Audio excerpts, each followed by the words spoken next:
You want to live a life on fire and on mission. You want to be filled with such conviction and drive that you stop caring about what anyone thinks. You want to face each day alive, authentic, and fully present in every moment. With your wife, with your kids, on the street, at work. You want to bring yourself to the table and to stop bringing the watered down, nice, what everyone wants version of you. You want that self to be a man who is burning in passion for Jesus, unafraid to bring his kingdom to anyone in your path, no matter what it costs you. You want to love the one in front of you without fear, without needing love back, and without reserve. You want to husband well. You want to father well. You want to shepherd your life well.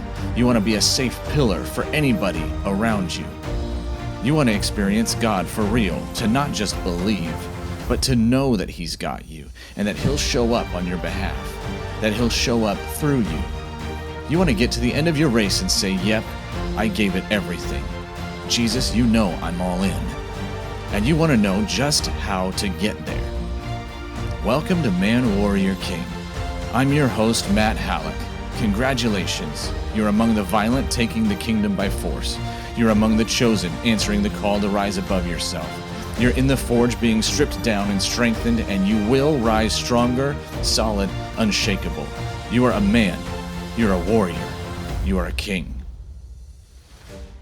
Good afternoon, and welcome to another episode of the Man Warrior King podcast. I'm your host, Matt Hallock. I'm the founder of the founder of the Man Warrior King movement, and I'm the author of the book, The DNA of a Man. If you haven't picked up the book yet, you got to get it. Check the link in the show notes here, and you'll be taken right to it. You can start reading it immediately, and it has already changed thousands of men's lives. Let yours be one of them.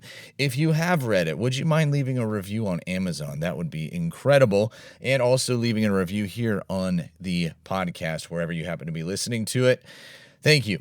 So today, I want to talk with you about Christian marriage advice, and in particular, the advice that physical attraction is not all that important, and that godliness should be the most attractive quality of a spouse. And this is important for us guys to talk about here for two reasons. One, should you feel guilty if you want your wife to be attractive physically? And should you feel guilty if her faith is not the most attractive thing? And two, what is it that you need to focus on in order to awaken your wife's desire and attraction to you? And it is no secret, gentlemen, that in my estimation, much of the church's teachings towards us, towards men and women on marriage, many of these teachings are not helpful. They are religious, legalistic, and holy sounding, but lacking power. And this is exactly what Jesus warned us about with the Pharisees. He said, "You honor the traditions of men above God's own word, and by doing so, you have made his word have no effect." And Paul writes about how there's forms of godliness out there, but lacking power. And gentlemen, I do believe that so much of what we hear about marriage from the church fits into that descriptor.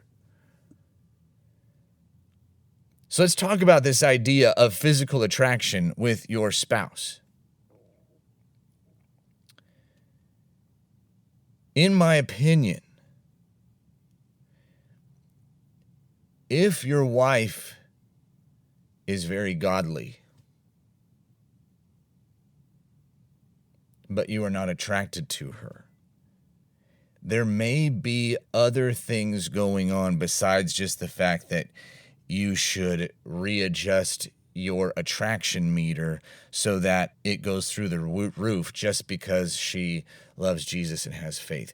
If you look at a lot of dating advice out there, a lot of dating advice will say, yeah, attraction is important, but the most attractive thing about somebody that you look to marry should be that she's godly, that she has a mutual faith in Jesus. That should be super, super attractive.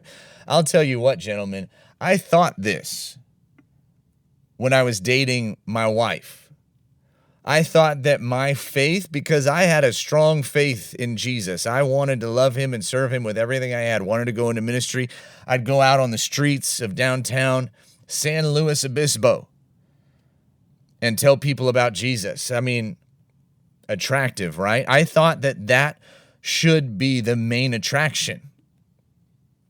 And I couldn't understand when it wasn't, when all of a sudden those things became apparent to me that those things weren't that important. Not that they weren't that important. Forgive me. That's the wrong way of putting it.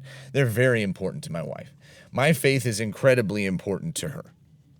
And if we did not share a faith together in Jesus, if she was on one page and I was on another, no, there's no way we'd be as close as we are right now. So please don't hear anything I'm not saying. And what I'm not saying is that your faith is not important, that's not a big deal, because it is. And I would not recommend marrying somebody that you don't share your Christian faith with. Of course. So it was important to her, but I thought that was all it would take to be attractive to her. That plus the romantic gestures of flowers and planning great elaborate dates and things like that. I thought that my outstanding commitment to Jesus and my ability to create romance was what it would take. I was wrong. And I would not recommend to anybody, even if you do have a faith in common, I would not recommend that anybody pursues marriage with somebody they're not attracted to. If you look in Scripture and you set down for a moment the myriad Christian voices that are talking about how attraction isn't that important, and you look at what the Bible has to say about relationships, romantic relationships, it becomes pretty apparent that the physical attraction is crucial, absolutely vital to the health of a marriage. You can't escape it. Can you find scriptures that talk about how inner beauty is more important than outer beauty? Yes, you can. Can you find scriptures that talk about how beauty will fade? Yes, you can. That those things being true does not mean that physical attraction cannot also be one of the most important parts of a marriage. Because if you look at everything the Bible has to say about marriage, first of all, the majority is about sex. The majority of specific marriage scriptures is about sex. And I'm including in that the book of Song of Solomon. If physical attraction was not important, God would not have talked about it as much as he did in the context of marriage. So we've got to get out of our heads that physical attraction doesn't matter so much. And what this should do for you, gentlemen, is a couple of things. One is that it should free you from the guilt of feeling like you're just a selfish pig because you want attraction in your marriage. Because you're desperate for your wife to actually want you. Now, should you be living in desperation? No, but you are free to feel the pain if she's not attracted to you right now. You are okay for that to hurt. And know the right way through is not to just let go of your desire for her to be physically attracted to you, because that's not important anyway. That is wrong and misguided, and it's damaging. And I'm sorry if that's what you've been living under.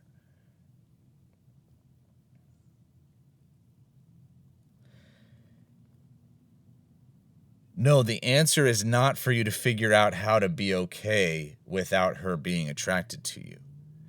The answer is for you to figure out, who do you need to become in order to reawaken that physical attraction that once was there. And I understand this can be tough, gentlemen, especially if she has begun to accept the notion that attraction in a marriage is just normal, that it fades over time and it shouldn't be that important to you anymore. If she's in that place and you're feeling this pain, yeah, that's difficult. So what do? Your job is not to just go along with what she's saying in that sense. Your job is to learn, who do you become in order to overcome those theological roadblocks that now she is living under, so that your attractivity overpowers bad theology. So that even though she's of the idea that attraction isn't all that important, you can convince her otherwise by being too attractive for her to deny. And you get her familiar with what marriage is like being attracted to you compared to what it used to be like when she wasn't attracted to you, and then have her answer the question of whether it's important or not. What will not be a good action plan is to enter into argument after argument with her, whining and trying to convince her that attraction is important, so please be attracted to me now.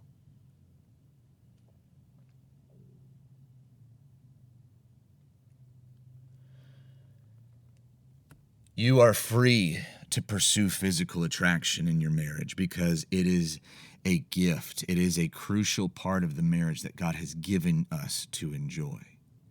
And when the physical attraction isn't there, a lot of other things can start to break down and go wrong. Somehow we don't read about that in a lot of the Christian articles out there, and yet it's true.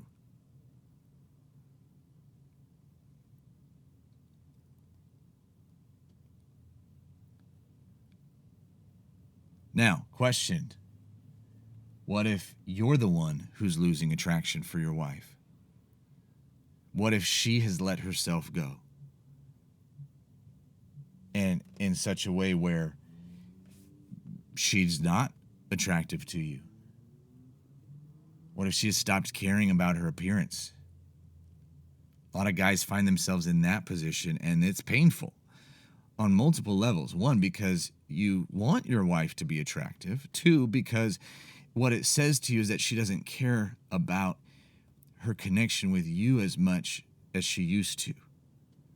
Because she used to be so excited to get together with you, to go on a date with you. She'd want to make herself look as hot as possible. And now it's just, that's not there anymore. So that lack of desire, you're noticing that she's not as attractive,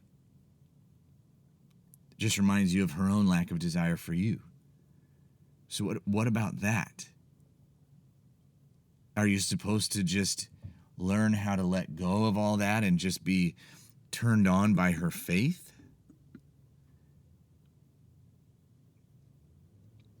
I don't believe so. But can you argue with her? Can you beg her and plead with her? Can you force her into caring about these things again? No, you can't. No, you have to lead by example. If she has let herself go, it's likely because she's following your lead and you've let yourself go. Maybe it's not in the same way.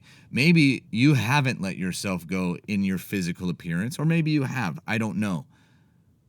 It doesn't have to be the exact same. But when you let yourself go, you are leading her to let herself go. That is true. So you need to lead by example in the other direction. You need to figure out, what in life are you letting go? What have you been passive about? What have you been lazy about? Where have you not been the man that you were when you were dating, where you would put your best foot forward for this woman because she was worth it? Where have you allowed the weeds of life to grow up and choke out the kingdom in you? The concerns of the world, the concerns of your life to grow up and to cause you to enter into discouragement and despair and depression, to enter into a defeatist mode, to enter into settling for the way things are when you want them to be different. Stop letting yourself go and see what it does.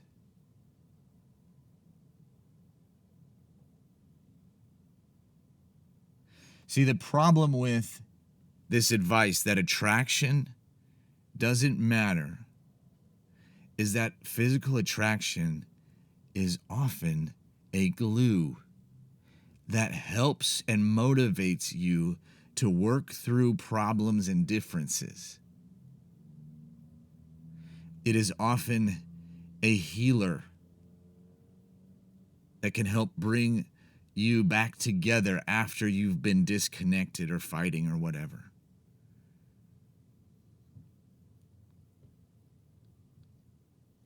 No, in my experience, the men who assume that their faith should be the main cause of attraction in their wife are often the men whose wives are not attracted to them. And what does that teaching do? It creates in men this expectation that their wife needs to change. She's the one who's sinful and wrong because I'm the most Christian man in the world and she's not attracted to me. It's her problem. And now I've become a victim of her.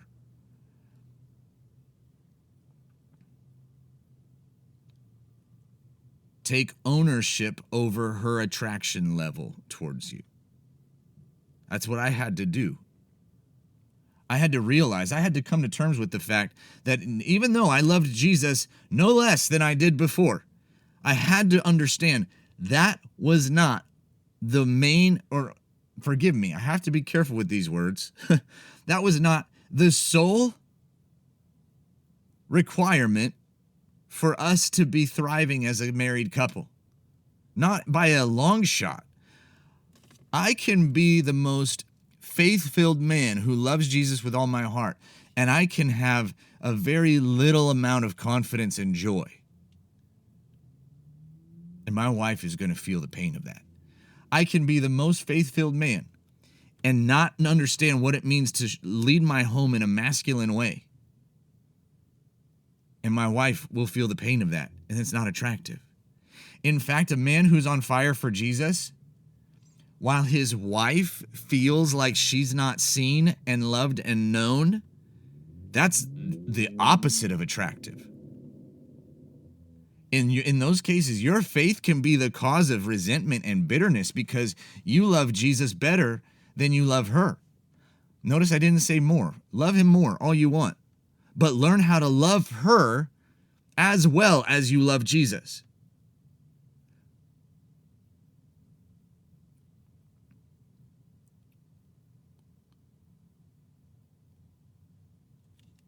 So please be careful what advice you listen to out there. Just because it's tagged with the Christian key word doesn't mean it's going to help your marriage.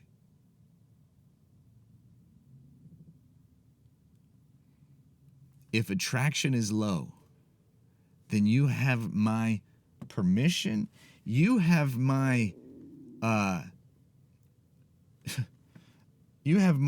instigation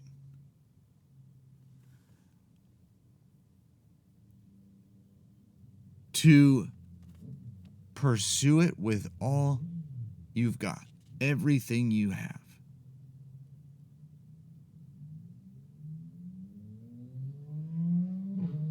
All right? So will you go out and do it? And if you need help, will you contact me? Will you head over to manwarriorking.com, fill out the contact form, and we can talk about coaching. We can talk about getting you into one of the groups. We can talk about working one-on-one together. All right? But don't do it alone if you need the help. Bless you, gentlemen. I love you. Peace. This is Matt Hallock signing off and thanking you again for being a part of the Man Warrior King community. If you want more, head over to manwarriorking.com. And please remember to take just a couple seconds to subscribe on iTunes and to leave a 5-star rating and a review so that more and more men can join us as we become awesome. You are a kingdom man. Go out, take more ground, push back darkness. Remember, you bring value into your home, your work, and your circle. You are not a taker, you are a giver. Abundance is your atmosphere.